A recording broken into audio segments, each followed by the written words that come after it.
We got a 1996 Ford 7.3, and it would be the turboed edition. I guess all these would have been turboed. It has the Huey injector system. Anyway, this is the third engine. The original engine, the guy said that it started causing issues. It wasn't running good, so they changed it, and they put this engine in up here. And it ran for a few days, and then it didn't run very good anymore.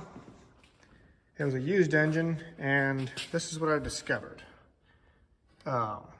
Completely melted down piston, and we just decided to put another used engine in it, one out of a truck that I knew ran really well.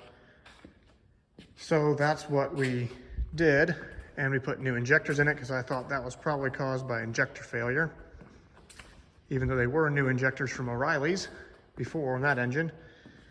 And we kept having this thing blow white smoke, and it would just continually blow white smoke for no apparent reason. And we finally determined that have a cracked head, so we pulled the head off. Sure enough, it was cracked, but it shouldn't have been creating white smoke. It did not smell like antifreeze, it smelled like oil. And so we put another head on it, and it still smoked, and that's when we realized that we have fuel in our oil. Well, if it's not in the head, then if it's still happening, where is this issue coming from? And the block has no fuel at all in it. And this is a number 5 cylinder.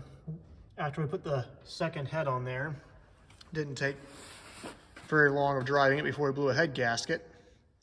And number 5 cylinder again, which is the same one that had that other engine had totally tore to pieces. So I'm getting ready to put the head back on here again.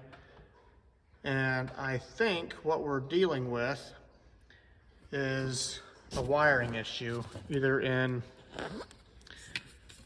this here or in this here. And I have gone through wiring diagrams and tested all the wires. They all test out good. So I'm not exactly sure what we're going to find, but we're going to possibly unplug one of these injectors. This would be number 5. And maybe, just maybe, it'll stop smoking. But we are actually having fuel drip out of our exhaust pipe. It's that much fuel. And the reason I know it's coming from this side, so you pull the turbo off, the up pipe from the right side here is wet, and this side is dry.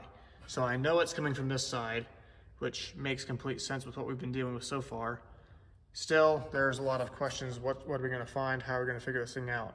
But that's what we found so far, and hopefully I can get this thing together to where it runs and runs good.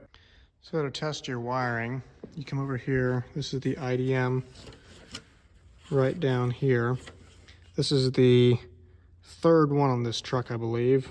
I put this one on. Hopefully we don't blow it either. This is the wiring harness that goes to it. I know, let me get a screwdriver here.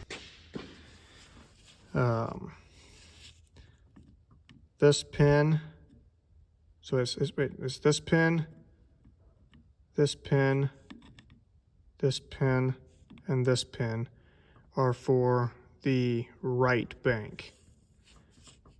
This pin, I think it's this one. Boy, I forget now. I think it's this one. And these two are for the left bank. And then your power wires, those would be the grounds. And the power wires for the right and left. This is the right and this is the left power supply. That's 110 volts supplied at all times to the injectors, and then the grounds connect to make the circuit complete and open the injector. I'm not exactly sure what all these over here do, but that's what you're wiring for your IDM, where that comes from. So to test those, you just simply probe those. The power wires here will make connection to the center one there. The glow plugs are on the edges, and then your grounds are the second ones in from both sides. So the older ones, there's 2 plugs per side. The newer ones obviously just have 1, and you can, the center one again is still the power. Okay, so I got it back together and I got it running again. Does not run good at all. Of course, it could have some air in the system, which is going to take a bit to work out, but we'll go ahead and start it here.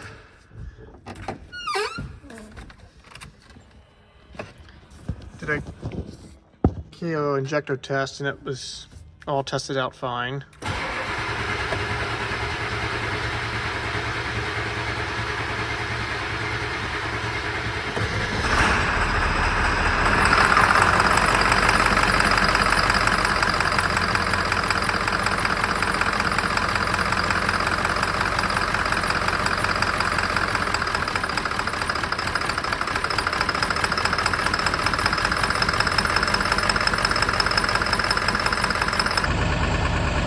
So this is the amount of fuel we have coming out, the exhaust.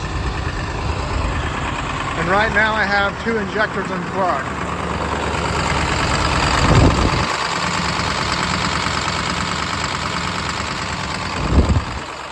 So I plugged them back in. I'm going to turn it back down to an idle. Have swamps tuning in this thing.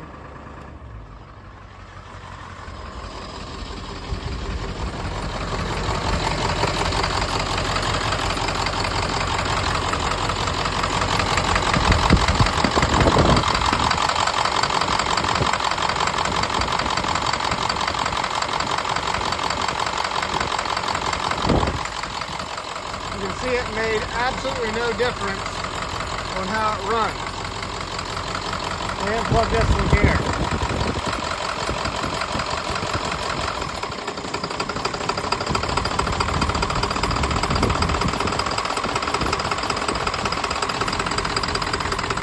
Now we'll see if our smoke clears up. It's running on these 4 cylinders only.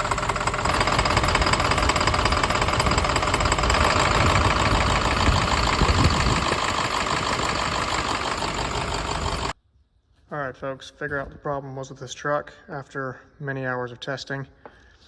So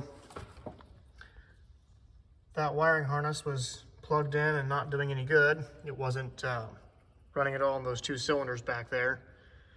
And so I had the computer wires off and I was getting ready to, well, I stripped this wiring harness back to just simply tie wires in from there straight over to the computer and see if I could get it to work that way. And when I did that, I discovered that somebody already added a new pigtail on the end of that, like a new wiring harness from about right here. There's a bunch of splices right there to the end. And I should have known that because, well, everything else has been spliced everywhere you can see. Anyway, so I thought, well, what if that's not making good connection? And then all of a sudden it occurred to me, well, what if they got the wires flipped around to where 5 and 7 are firing off time?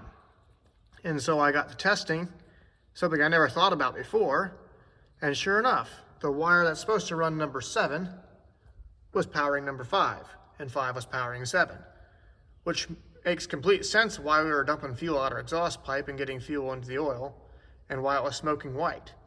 So I got that all fixed and it runs good. It was that simple. Just simply the previous owner had changed that wiring harness and got the wires wrong.